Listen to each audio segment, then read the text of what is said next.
Senegal with a 2-1 win over Poland. A bit of a surprise for some, certainly. They deserved it as well, didn't they? They did. And let's give Senegal their credit. They were good, they were strong, they were physical, they were organized.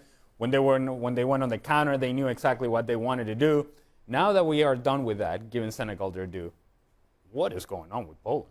What is going on with Robert Lewandowski? What is going on with the supporting cast? You talk about lack of creativity. We just said it about Egypt. It's the same story with Poland. This is a team that you would have thought there would be something more to Poland.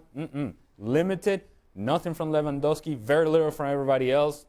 I just don't see where this team goes from here. What do we make of the referee allowing the player to come? Well, I think I asked the question. Don't I ask it and then you answer it? Is that not normally with Craig? Yeah, this obviously. Well, you were beating about the bush. Niang was off the pitch, wasn't he? And he came on. The referee signalled him on. Poland then went for the back pass, and it all went. Well, from there. again, you can't. I mean, once he's waved him on, he's in play, so they can't adjust it. But we spoke to Peter Walton, by the way, friend of the show, former Premier League referee. What did Peter say? He said the protocol by the referee was spot on. He's got nothing. Yeah. Well, he wasn't expecting a back pass. Well, because Poland, poor back pass as well. You know, Poland were in control. They were up the other end. It was fine for him to let him on. But it just seemed to be a series of circumstances that led. It was a poor back pass. Yeah. The defender, who was, I think it was the Southampton defender, didn't see that Niang was coming on. The goalkeeper, Szczesny, starts coming out and makes a real rick as well. Everything went against them, but there was nothing wrong with what the referee did. Yeah. I think with Poland, like a lot of the teams we've seen this year, is that 4 years on from the last World Cup or 2 years on from the last Euros, the starting 11 or principally, it's all the same players, and suddenly they've got 4 years older, of course, and a little bit slower. It's like watching the German side the other day. Same names, you expect them to be this dynamic team that from 4 years ago, and suddenly they look a little bit older, a little bit slower, and that's what I thought of Poland today.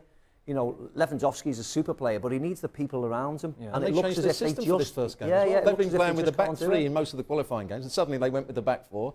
Milik was playing in behind Lewandowski. They didn't link up at all. Then he changed it at half-time, and they were looking as though they were going to get back into the game.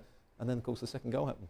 Did you have a problem with it, the refereeing decision? Is that why you brought it up? No, not at all. Oh.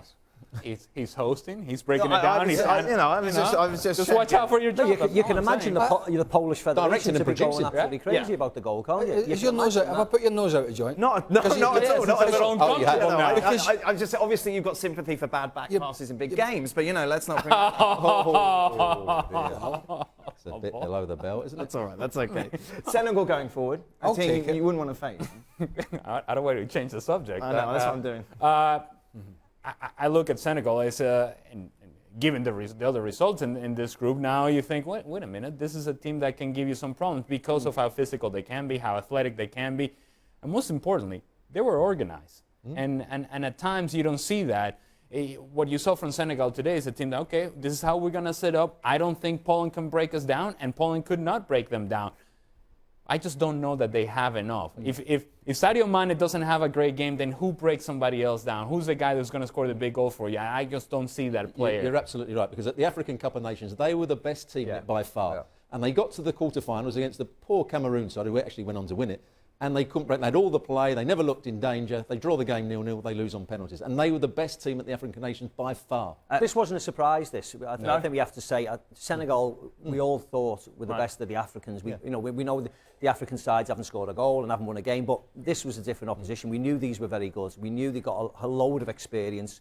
Koulibaly, Mane, Idris, again, they've got players there who we know are really good. So this wasn't a surprise, this win for them today.